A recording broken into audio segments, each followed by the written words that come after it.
नमस्कार दोस्तों, आज मैं आपको हलखष्टी की व्रत कथा सुनाने जा रही हूँ। एक गर्भवती ग्वालिन के प्रसव का समय समीप था। उसे प्रसव पीड़ा होने लगी थी। उसका दही मक्खन बेचने के लिए रखा हुआ था। वह सोचने लगी, यदि बालक ने जन्म ले लिया तो दही मक्खन बिक नहीं पाएगा। यह सोचकर वह उठी और सिर पर दही मक्खन की मटकी रखकर बेचने चल दी। चलते चलते उसकी प्रसव पीड़ा बढ़ गई। वह झरबेरी की झाड़ी की ओर में बैठ गई। उसने एक पुत्र को जन्म दिया। अल्हड़ ग्वालिन ने बालक को कपड़े में लपेटकर वहीं लिटा दिया और स्वयं मटकियां उठाकर आगे बढ़ गई। उस दिन हर छठ था, यद्यपि उसका दूध व मक्खन गाय भैंस का मिला जुला था, पर उसने बेचते समय यही बताया कि यह केवल भैंस का है, इसलिए उसका दूध दही बिक गया। जहाँ ग्वालिन ने बच्चे को छिपाया था, वहाँ एक किसान हल चला रहा था। उसके बैल बिदक कर खेत के मेड़ पर जा चढ़े। हल की नोक बच्चे के पेट में टकरा जाने से बच्चे का पेट फट गया। किसान ने तत्काल झरबेरी के कांटों से बच्चे के पेट में टाके लगाकर उसे वहीं पड़ा रहने दिया। ग्वालिन ने लौटकर बच्चे को मृत पाया। ग्वालिन ने सोचा, यह मेरे पाप का फल है। मैंने आज हर छठ के दिन व्रत करने वाली अनेक स्त्रियों को गाय का दूध दही बेचकर उनका व्रत भंग किया है। उसी का मुझे दंड मिला है कि मेरा बच्चा मर गया। उसने सोचा, मुझे लौटकर अपना पाप स्वीकार कर प्रायश्चित करना चाहिए। वह लौटकर वहां आई जहां उसने दूध दही बेचा था। उसने गली मोहल्ले में घूम घूम कर अपने दूध दही का सारा रहस्य जोर जोर से आवाज लगाकर प्रकट कर दिया। यह सुनकर स्त्रियों ने अपने धर्म रक्षा के विचार से उसे आशीष दी। जब वह वापस उसी खेत में पहुंची तो उसे उसका पुत्र जीवित अवस्था में मिला। उसी दिन से ग्वालिन ने पाप छिपाने के लिए कभी झूठ न बोलने का प्रण लिया। प्रेम से बोलिए ललिता माता की जय हो। चंद्र छठ के पौराणिक कथा के अनुसार किसी नगर में एक सेठ और सेठानी रहते थे। सेठानी मासिक धर्म के समय भी बर्तनों का स्पर्श करती रहती थी।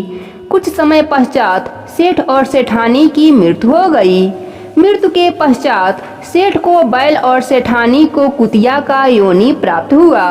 दोनों अपने पुत्र के घर में रहते थे। बैल खेत जोतता और कुतिया घर की रखवाली करती थी। पिता का श्राद्ध था। पत्नी ने खीर बनाई। वह किसी काम से बाहर गई तो एक चील खीर के बर्तन में सांप गिरा दिया।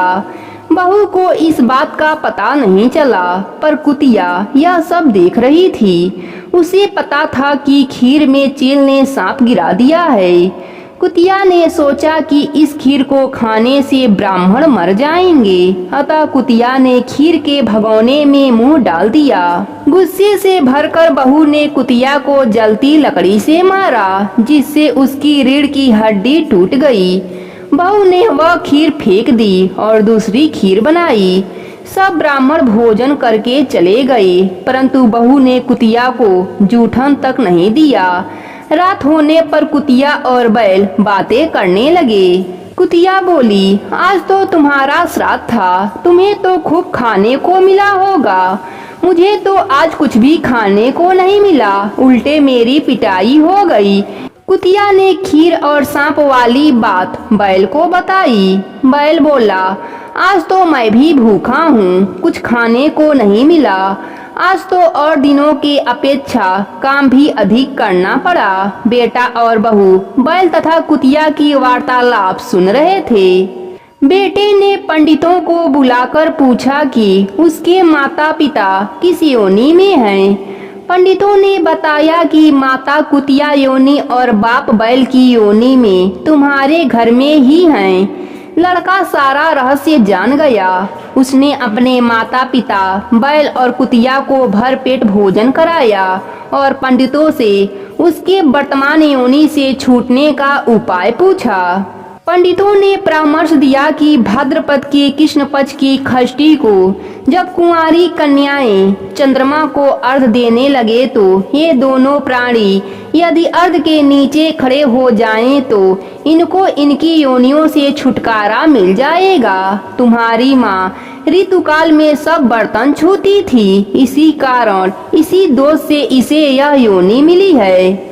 आने वाले चंद्र षष्ठी पर लड़के ने उपरोक्त बातों का पालन किया, जिससे उसके माता पिता को कुतिया एवं बैल के योनि से छुटकारा मिल गया। प्रेम से बोलिए चंद्र छठ माता की जय हो।